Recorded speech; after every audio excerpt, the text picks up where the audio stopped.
Hello दोस्तों, नमस्कार। मैं सौरभ सेंजवाल स्वागत करता हूं आपका अपने YouTube चैनल विद्यावृंद पर। साथियों, कल के टॉपिक में मैंने आपको व्यंजन संधि के बारे में पढ़ाया था। उम्मीद करता हूं कि आपने वो टॉपिक जरूर देखा होगा। उस टॉपिक में मैंने आपको व्यंजन संधि के जितने भी नियम हैं वो उसमें कवर करे हैं और उम्मीद करते हैं कि आपने वो टॉपिक बहुत ही तरीके से देखा होगा। और आज का जो हमारा टॉपिक होने वाला है वो व्यंजन संधि का संधि का अंतिम जो टॉपिक है वो है विसर्ग संधि। आज विसर्ग संधि को कंप्लीट करेंगे हम, इसलिए आप सभी को क्लासेस में बने रहना है। ओके साथियों, आज है हमारा टॉपिक विसर्ग संधि। क्या है आज? विसर्ग संधि। हेडिंग डालिए आप लोग, विसर्ग संधि। विसर्ग संधि। मैंने आपको जब स्वर और व्यंजन पढ़ाए थे तो उसमें मैंने बताया था आपको, एक स्वर में बताया था कि अंगः और आह। जो अंग और आह है इनको कहते हैं अयोगवा। क्या कहते हैं? अंग और आह को क्या कहते हैं? अयोगवा। और मैंने अंगाह के बारे में, अंगाह का नियम जो है वो मैंने आपको व्यंजन संधि में बता दिया है। किसमें बता दिया? व्यंजन संधि में बता दिया। और जो अह का नियम है, ये जो दो बिंदु दिख रहे हैं आपको, इसी में लगेंगे। इसे कहते हैं हम विसर्ग। तो इसी का नियम बनता है विसर्ग। जो अयोगवा है इसी से बनता है विसर्ग संधि। कैसे बनेगा? यदि इसकी परिभाषा लिख लीजिए आप। परिभाषा से आप स्पष्ट हो जाएंगे कि परिभाषा के अनुसार कैसे विसर्ग संधि के नियम है या विसर्ग संधि के भेद है, उसको आप समझिए। यदि विसर्ग से पूर्व यदि विसर्ग से पूर्व यदि विसर्ग से पूर्व कोई स्वर और विसर्ग के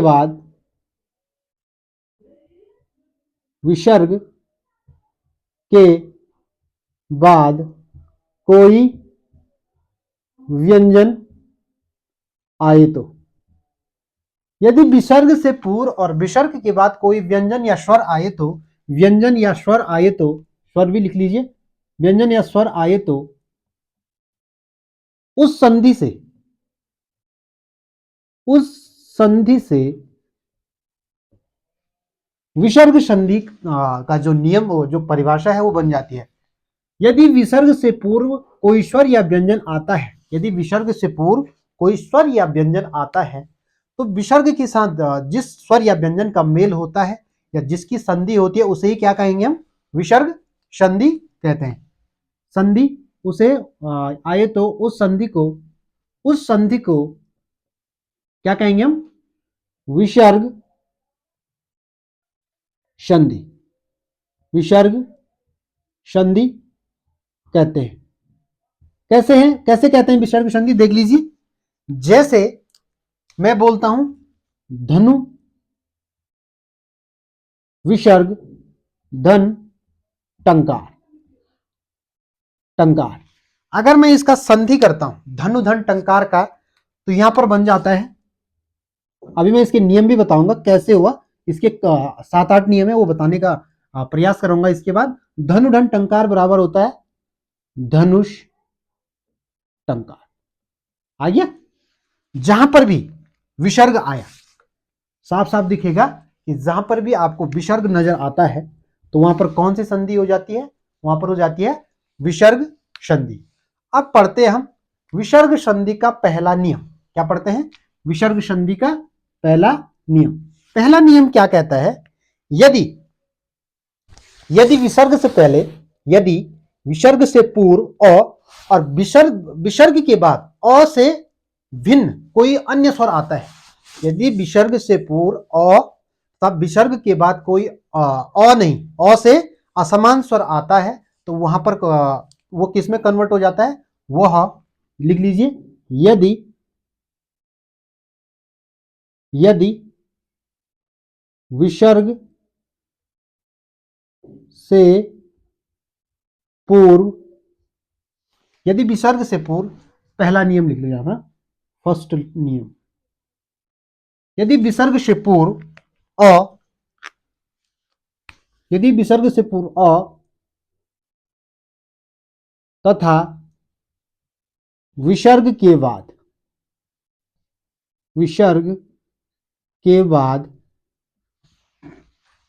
कोई भिन्न स्वर आए, कोई भिन्न स्वर आए, यदि विसर्ग से पूर्व तथा विसर्ग के बाद कोई भिन्न स्वर आता है तो विसर्ग का लोप हो जाता है। क्या होता है?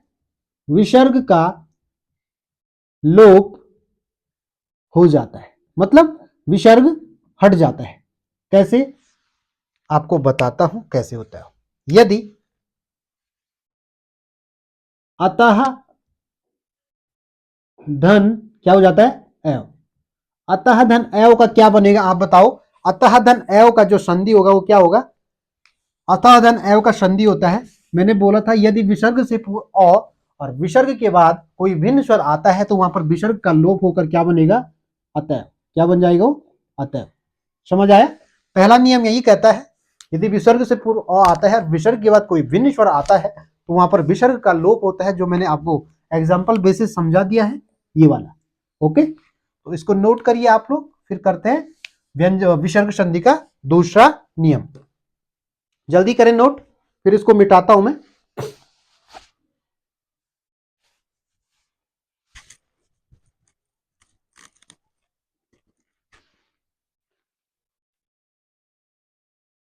मिटा दूं?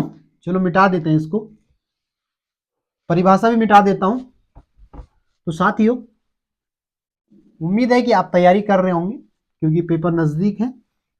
तो अब लिख लीजिए आप विसर्ग संधि का दूसरा नियम। विसर्ग संधि का नियम नंबर 2। तो नियम नंबर 2 क्या कहता है? यदि विसर्ग से पूर्व, विसर्ग से पहले, मतलब विसर्ग लगा होगा, ये विसर्ग लगा है, विसर्ग से पूर्व और विसर्ग के बाद भी क्या है? विसर्ग से पूर्व और विसर्ग के बाद भी अगर जुड़ा है तो वहां पर विसर्ग धन से क्या बनेगा? वो बन जाता है ओ। यदि विसर्ग से पूर्व और विसर्ग के बाद भी आता है तो वहां पर क्या बन जाता है? वो किस में कन्वर्ट हो जाता है? वो ओ में कन्वर्ट हो जाता है। कैसे? देख लीजिए, यदि विसर्ग से पूर्व तथा विसर्ग के बाद,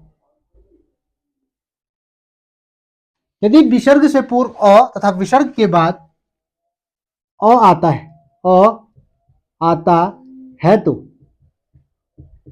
वह ओ में बदल जाता है। ओ में बदल, कैसे बदलेगा वो देख लीजिए। यदि विसर्ग से पूर्व तथा विसर्ग के बाद भी आता है तो वह ओ में बदल जाता है। कैसे बदलेगा? मैं बोल रहा हूँ, ये है विसर्ग से पूर्व आ गया, हो गया, और ये विसर्ग के बाद भी क्या ये विसर्ग हो गया और विसर्ग के बाद भी क्या आ रहा? तो ये किस में कन्वर्ट हो रहा है? ओ में कन्वर्ट हो रहा है। कैसे? देख लीजिए आप लोग कैसे हो रहा है। जैसे एक एग्जांपल ले लेते हैं, मनहा धन अनुकूल, एक हो जाएगा मनहा धन अनुकूल। अब देख लीजिए यहां पे मनहा धन अनुकूल क्या होगा। तो यहां पे देखो, आप पहले मैंने जो परिभाषा लिखा है उसके अनुसार देख लीजिए। ये बोला कि विसर्ग से पहले इस नौ में क्या है? इस नौ में छुपा है। बार बार नहीं बताऊंगा, नौ को तोड़ने पर, नौ पर हलंत लगने पर अलग हो जाता है, ये मैंने पहले बता चुका हूं। आ गया, ये विसर्ग है, यहां पे आ जाएगा।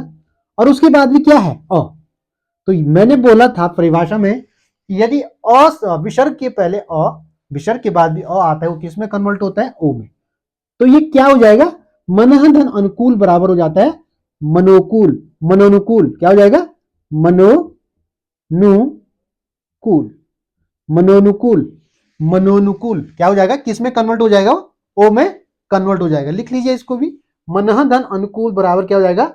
मनः धन अनुकूल। उसी प्रकार से देख लीजिए आप दूसरा एग्जाम्पल देख लीजिए। तेजः तेजः धन 80, तेजः धन 80, यहां पर भी देख लीजिए वही वही हो रहा है। क्या हो रहा है यहाँ पे, इज्जा में आ है, इज्जा में क्या है, इज्जा में भी आ है, इसके बाद विसर्ग लगा है, धन इसके बाद भी अ है, तो किस में कन्वर्ट होगा, ये ओ में होगा। उसी प्रकार से ये क्या हो जाएगा, तेजा धन 80 बराबर हो जाएगा तेजोसी, तेजोसी क्या हो जाएगा, तेजा धन 80 बराबर हो जाता है तेजोसी। ओके, नेक्स्ट एग्जांपल देख लीजिए। नेक्स्ट एग्जांपल लिखो, प्रथम प्रथम प्रथमा धन अध्याय, प्रथमा धन अध्याय बराबर हो जाएगा क्या, यहां पर भी वही होगा, प्रथमो अध्याय, प्रथमा धन अध्याय बराबर होता है प्रथमोध्याय। इसको नोट करिए। नियम नंबर 2 आपको इतना ही करना है, और जितने भी एग्जाम्पल आपको किसी भी बुक में मिलते हैं तो आप एग्जाम्पल की क्या करेंगे, प्रैक्टिस करते रहेंगे, ताकि परीक्षाओं में कोई भी क्वेश्चन गलत ना हो। जो भी यूके ट्रिपल यूकेपीएससी, चाहे इंडिया में कोई भी एग्जाम है, हिंदी हर जगह पूछी जाती है, चाहे वो स्टेट एग्जाम हो, चाहे वो सेंटर का एग्जाम हो, चाहे एसएससी जीडी हो, चाहे उत्तराखंड में कोई सा भी एग्जाम हो या अन्य स्टेट में कोई सा भी एग्जाम हो, हिंदी हर जगह पूछी जाती है। ये क्लास उत्तराखंड या इंडिया के जितने भी स्टेट हैं वहाँ सभी के लिए ये क्लास बहुत ही इंपॉर्टेंट होने वाली है, इसलिए सभी लोग इसको ध्यान से पढ़िए। तो साथियों, नियम नंबर 2 भी आपको समझ आया होगा। अब करते हैं नियम नंबर 3, पहले इसको नोट करिए आप लोग। तीसरा नियम देख लीजिए आप लोग, इसको मिटाते हैं। नियम नंबर 3, नियम नंबर 3 क्या कहता है वो देख लीजिए। नियम नंबर 3 की परिभाषा लिख लीजिए। यदि विसर्ग से पहले अ तथा विसर्ग के बाद यदि विसर्ग से पहले अ और विसर्ग के बाद वर्ग का तीसरा, चौथा और य, र, ल, व और एक और आएगा ह आता है तो वो किस में कन्वर्ट हो जाता है, तो वह विसर्ग का किस में लोप हो जाता है, ओ में बदल जाता है।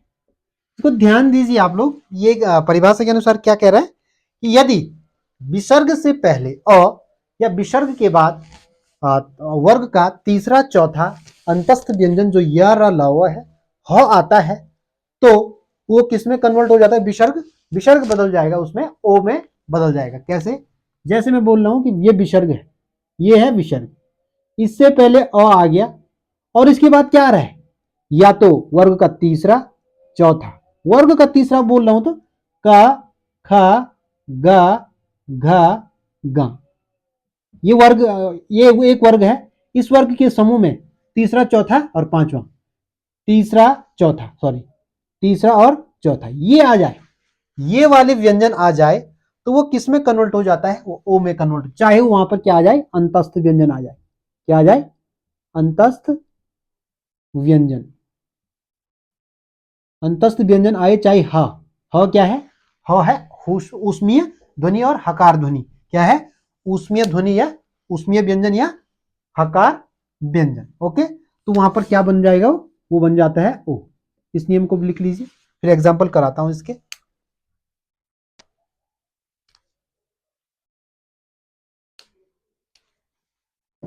उदाहरण के लिए देख लीजिए आप लोग। लाइट चली गई साथियों, इसलिए थोड़ा आपको साफ साफ नहीं दिखाई दे रहा होगा, तो आपको ब्राइटनेस बढ़ा देनी है अपने फोन की। ओके, उदाहरण के लिए देख लीजिए, अधः धन गति। अब यहां पे देखिए आप लोग, अधः धन गति लिख रहा हूं, तो वहां पे देखिए विसर्ग से पहले क्या रखा है, अ, हो गया। और विसर्ग के बाद क्या आ रखा है, वर्ग का तीसरा चौथा, तीसरा आ रखा ना, ग क्या है तीसरे पे है, तो वर्ग का तीसरा कौन सा है, ग। तो किस में कन्वर्ट हो रहा है, ये होगा बल ओ में कन्वर्ट। तो अधः धन गति बराबर क्या हो जाएगा, अधः धन गति बराबर हो जाएगा अधो गति। अधः धन गति बराबर क्या होगा, अधो गति।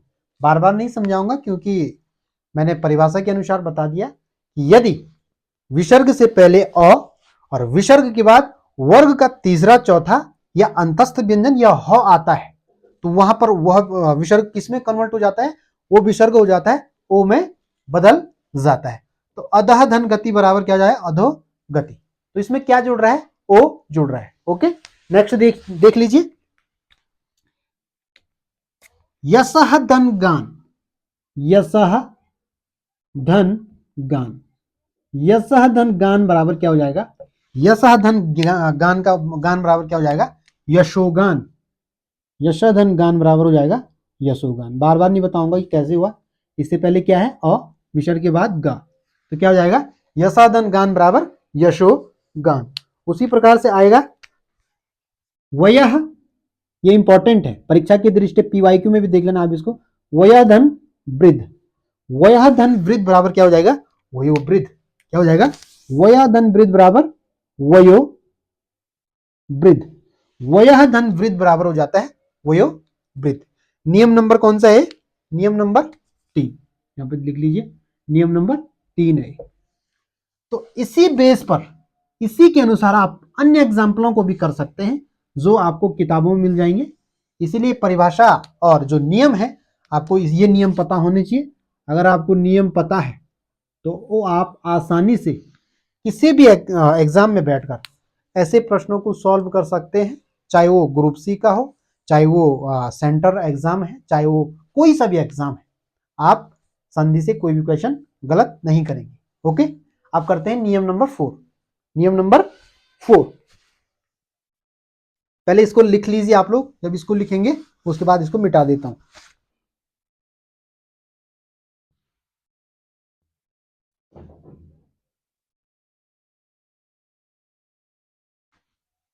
हो गया, मिटा दूं। उम्मीद है कि जो क्लास हम कराते हैं, चाहे वो उत्तराखंड की क्लास हो रही होगी या रीजनिंग में जो शॉर्ट क्लास आ रही है वो, या हिंदी की कोई सी भी क्लास है, आप जरूर से उन क्लासों को देख रहे होंगे और समझ रहे होंगे कि कैसे हो रहा है। हो गया। अब यहां पर देखिए नियम नंबर 3 क्या कहता है, यदि यदि विसर्ग से पूर्व अ, विसर्ग से पूर्व अ, विसर्ग के बाद च छ ट ठ आता है, यदि विसर्ग से पूर्व च छ, विसर्ग से पूर्व अ और विसर्ग के बाद च छ ट ठ आता है, लिख लेते हैं, पहले लिख लेते हैं परिभाषा। यदि विसर्ग से पूर्व, विसर्ग से पूर्व अ तथा, ब्लैक पेन से लिखते हैं, ये साफ नहीं दिखाई दे रहा इसमें, यदि विसर्ग से पूर्व अ तथा विसर्ग के बाद, विसर्ग के बाद ट ठा, पहले करते हैं च छ, च छ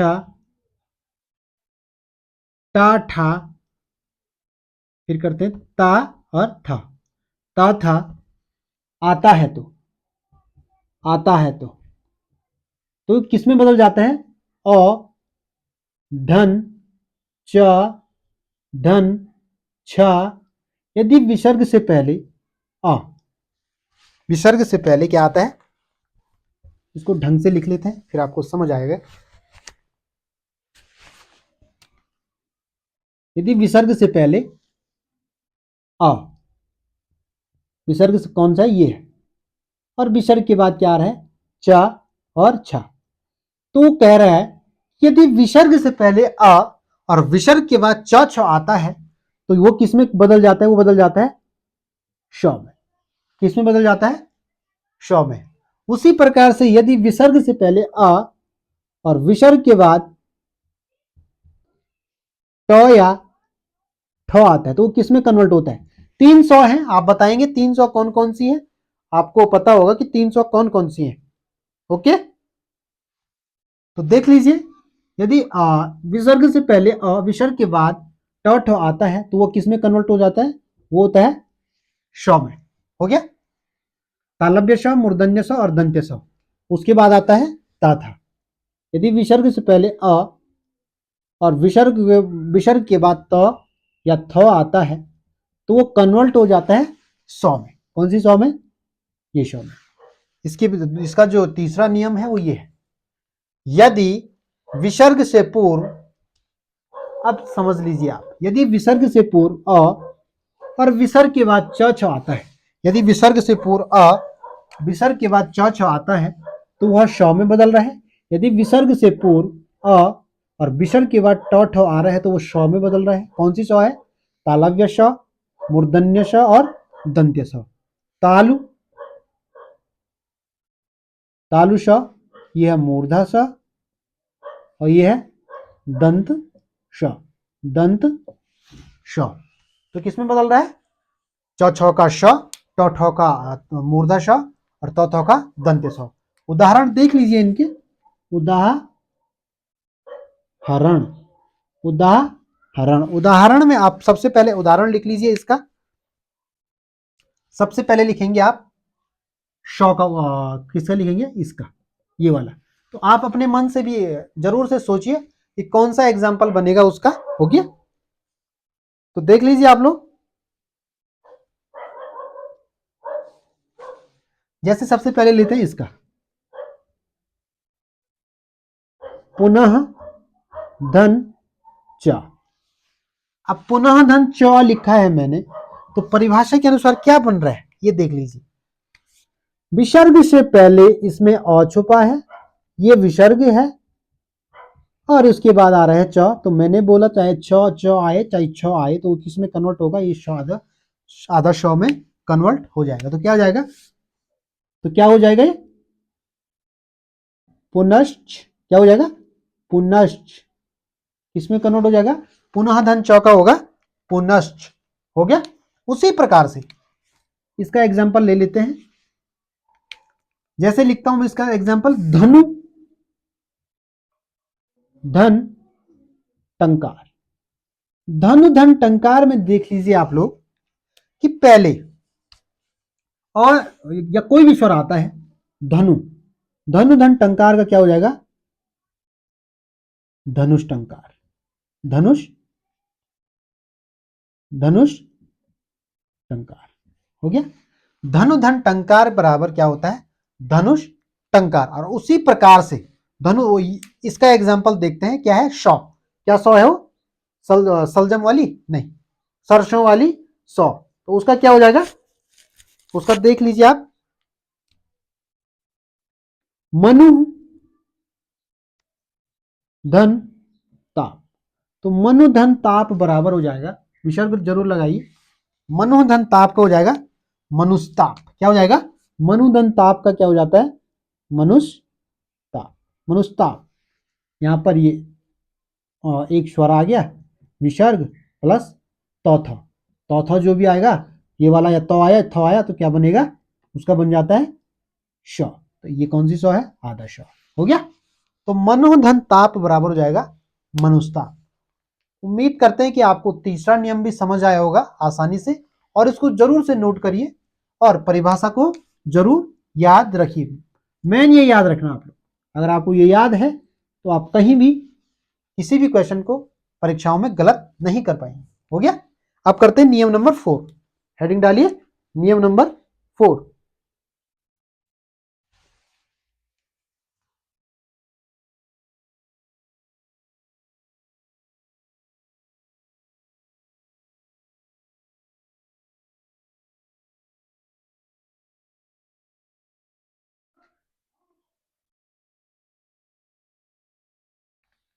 मिटा दूं?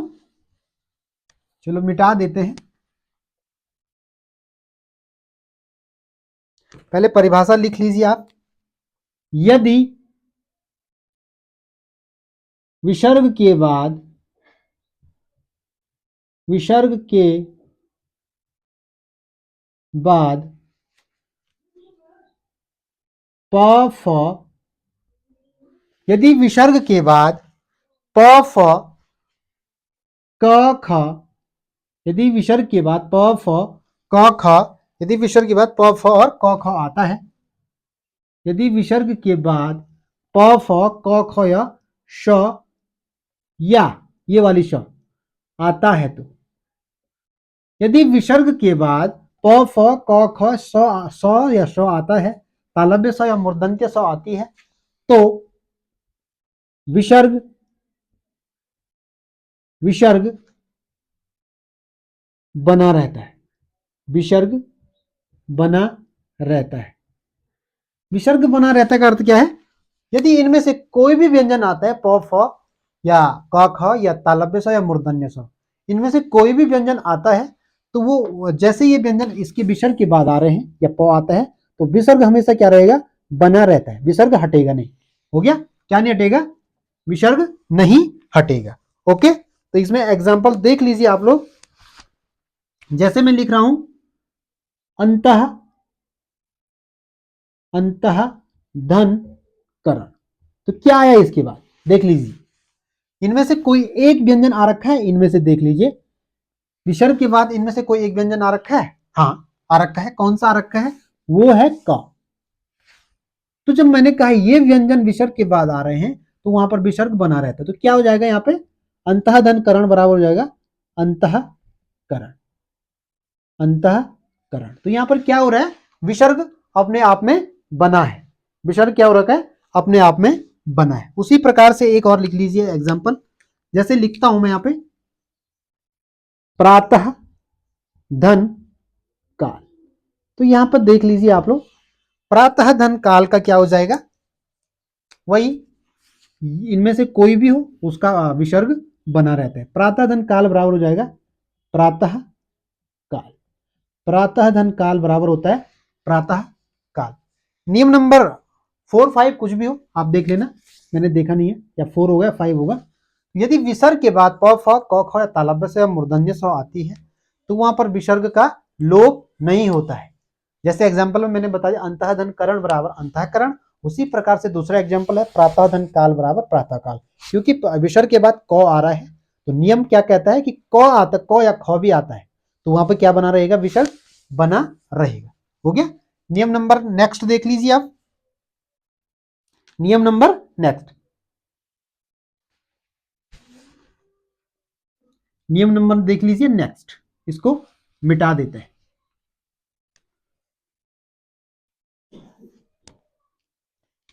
यदि विसर्ग से पूर्व ई, विसर्ग से पूर्व क्या हो? विसर्ग से पूर्व ई या उ और विसर्ग बाद, विसर्ग बाद, यदि विसर्ग से पूर्व, यदि विसर्ग से पूर्व पूर्व ई या उ हो, पूरा लिख लेते हैं यार, आपको कंफ्यूज नहीं करना है, यदि आप कंफ्यूज हो गए फिर गड़बड़ हो जाएगा। नियम लिख लीजिए पहले, आपको तब समझ आ जाएगा।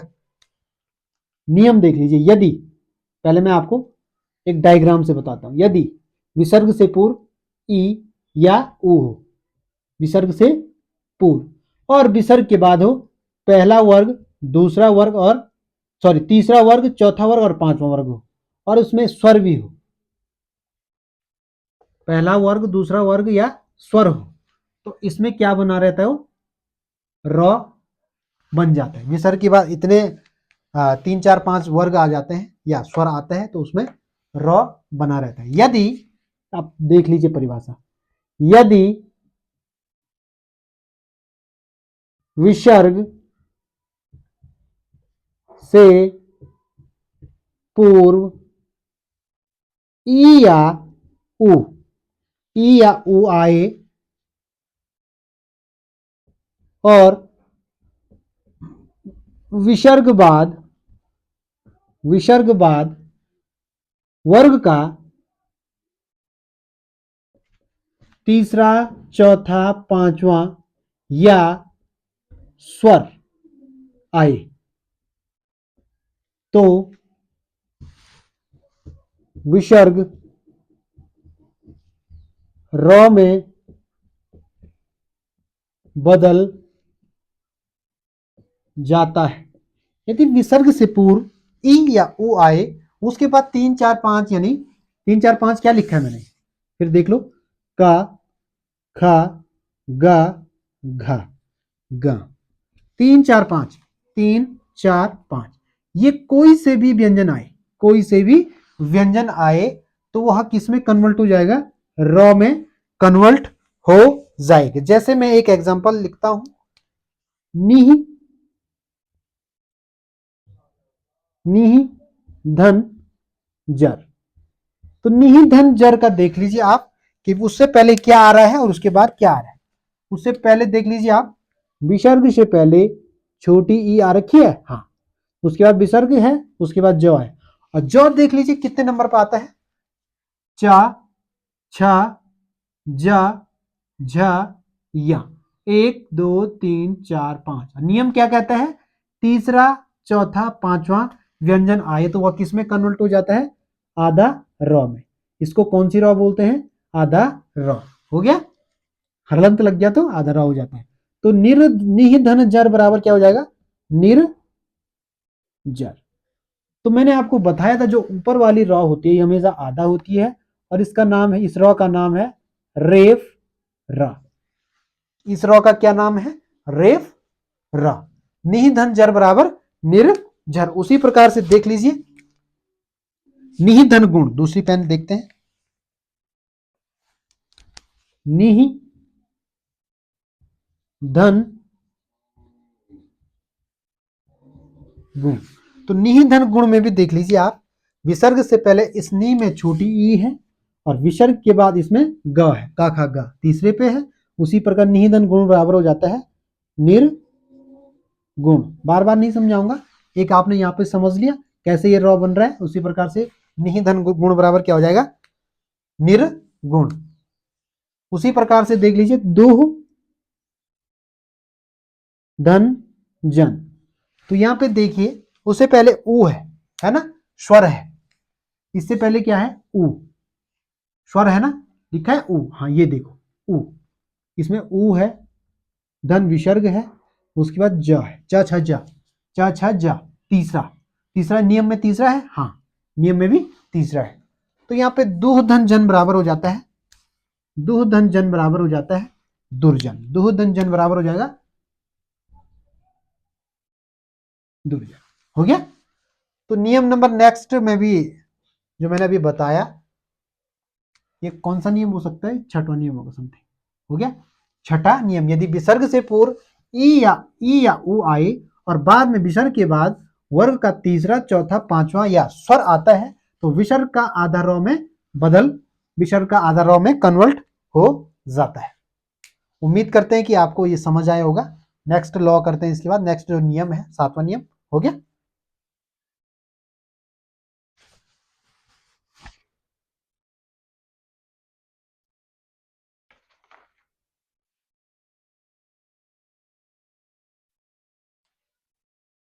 देख लीजिए आप लोग,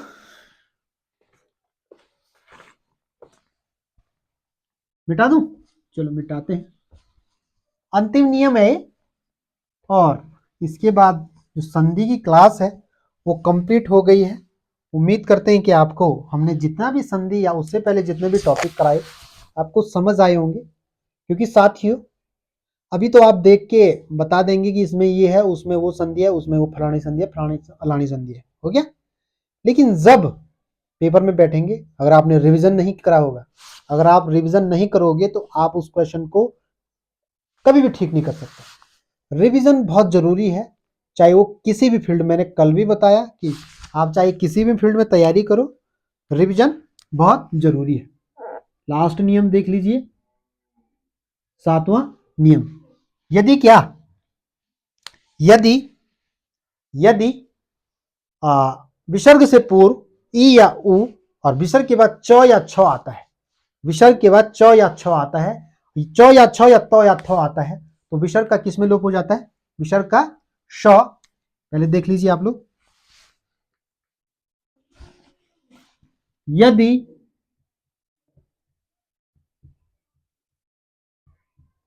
विसर्ग से पूर्व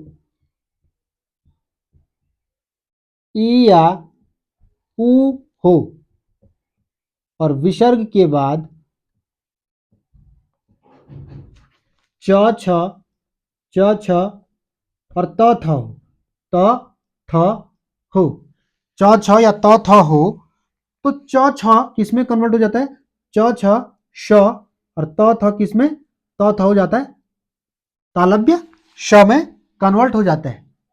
तालव्य स, दंत्य स, सॉरी दंत्य स में बदल जाता है। दंत्य स में क्या हो जाता है? बदल जाता है। यदि विसर्ग से पूर्व ई या उ हो, विसर्ग के बाद च छ या त या थ हो तो च छ इस सलजम वाली श और इसमें सरसों वाली स में कन्वर्ट हो जाता है, क्योंकि यह है मूर्धन्य स, सॉरी तालव्य स और दंत्य स में कन्वर्ट हो जाता है। उसी प्रकार से एक एग्जांपल देख लीजिए। एग्जांपल है निहि धन चल। निहि धन चल, निहि धन चल में देखो, यहां पे देखो, इससे पहले ई आया विसर्ग से पहले, उसके बाद विसर्ग है, उसके बाद च है।